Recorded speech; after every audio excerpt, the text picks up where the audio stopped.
మది నీ కోసం ఆరాటం పడుతోందే. అయితేనే ఆలజడిలో ఒక ఆనందం ఉంది.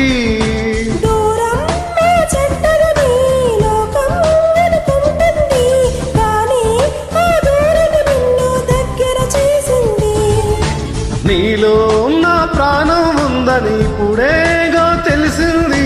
నీతో అది చెప్పిందా నీ జ్ఞాపకాలే నా ఊపిరైనవని. కలలుకొచ్చిన కలలు మోసిన కళలు ఆగవేలా, నిజము తెలిసిన కళలు చెప్పిన మనసు నమ్మదేలా.